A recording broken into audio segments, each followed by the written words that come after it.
Hi, everyone. This is Rabbi Moshe Rothschild of the Global Israel Alliance, bringing you our weekly summary of the news here in Israel. Before I begin, I wanted to wish a speedy recovery to board member Chris Walsh, who can still use our prayers.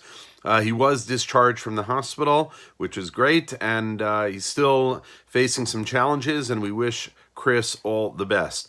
The week did not start off great. On Sunday morning here at 10 a.m., a Palestinian terrorist stabbed a soldier at an intersection near the city of Ariel.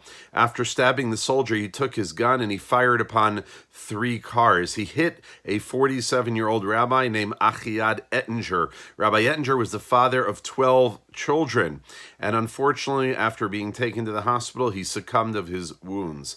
The country was really, really heartbroken to see this terrible tragedy, father of 12 murdered.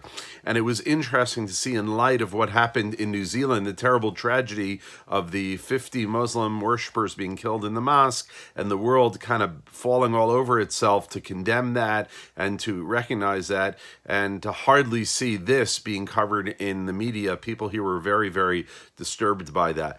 Now, this terrorist, after he shot and killed Rabbi Ettinger, he fled to a nearby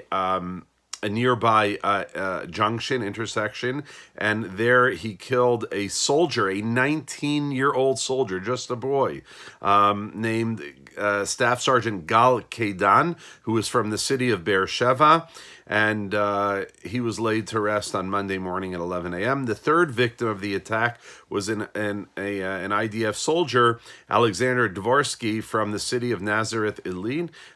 He remains in serious condition, but looks like he is going to be okay in the end.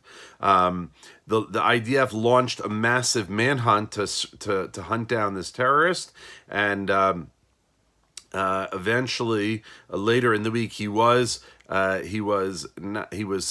surrounded in a home that he had barricaded himself, and in a firefight with the IDF, the terrorist was killed. I will not even mention the terrorist's name, as to not give him any notoriety for this heinous act. Now, of course, as I mention every week, the elections are coming up April 9th. In the latest poll, the Likud, which are the right-wing parties, has overtaken the new Blue and White Party. The Likud is led by Benjamin Netanyahu. The Blue and White Party is led by Benny Gantz. And I don't know if I mentioned this, but last week there was a Benny Gantz, the leader of the Blue and White Party, which is a left party. His cell phone was hacked, apparently by the Iranians, and that has led to questions about his ability to protect the country if he can't even protect his own cell phone. And so right now the Likud has overcome the Blue and White Party. It also shows that the right-wing parties here would get 68 seats, and the left-wing parties would only get a mere 52 seats. And so that's the story now, although the gap has closed. So we will see. The elections are coming up, like I said, April 9th, not too far off. Now, just to be alerted, every year they have this absolutely insane event, this anti-Semitic event called Israeli Apartheid Week.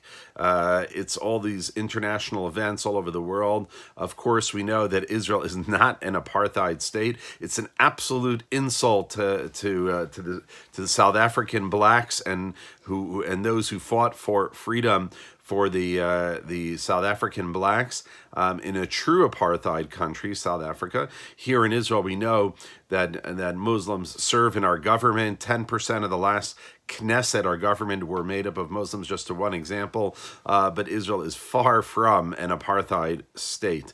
Now, U.S.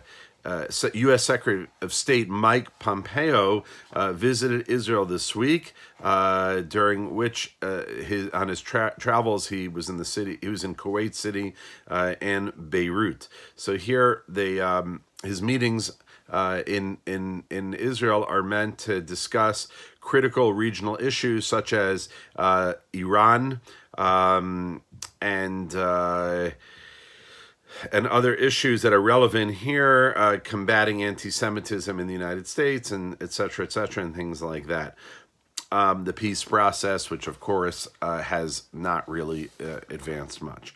Now, this week as well in Israel, we celebrate, and Jews around the world, not just in Israel, the holiday of Purim.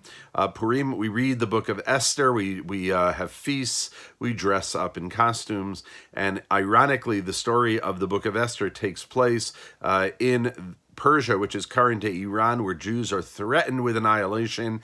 And it's amazing that they say that those who don't learn from history are destined to repeat it. So we are taking every steps not to repeat that, as we are once again threatened by Iran, the rise of anti-Semitism, and we take the words of the book of Esther seriously. The book of Esther is really the first example we have of non-Jews standing with the Jewish people, and Esther stands up with the help of course her husband Ahasuerus, Cyrus, so on and so forth. We have non-Jews standing with the Jewish community. So we celebrated that this week. Today, Friday, they celebrate Purim in Jerusalem. We actually have two separate days, one for cities outside of Jerusalem and one for Jerusalem, and some other cities that also celebrate the same day as Jerusalem. Now, to end, amazing news that Donald Trump calls for the U.S. recognition of the Golan Heights. The Golan Heights is was a serious security issue for 20 years. The Syrians were firing down from the Golan Heights onto the farmers in northern Israel. In the Six-Day War, we redeemed the Golan Heights. Remember, this is a biblical area that had belonged to the tribe of Reuben and Manasseh, and we redeemed them in the Six-Day War. And now Donald Trump is calling for the recognition, which is unbelievable. So far, Donald Trump has moved the embassy to Jerusalem, number one. Number two, he has gotten rid of that terrible Iranian nuclear deal. And number three, recognizing the Golan Heights is an incredible thing. Without question, he has been the best president for Israel and the relationship between the United States and Israel. We bless you, the United States, and your president, Donald Trump, and looking forward to a wonderful week. Everyone have a great Shabbat. May this be the greatest Sabbath of your life, at least until next week. All the best.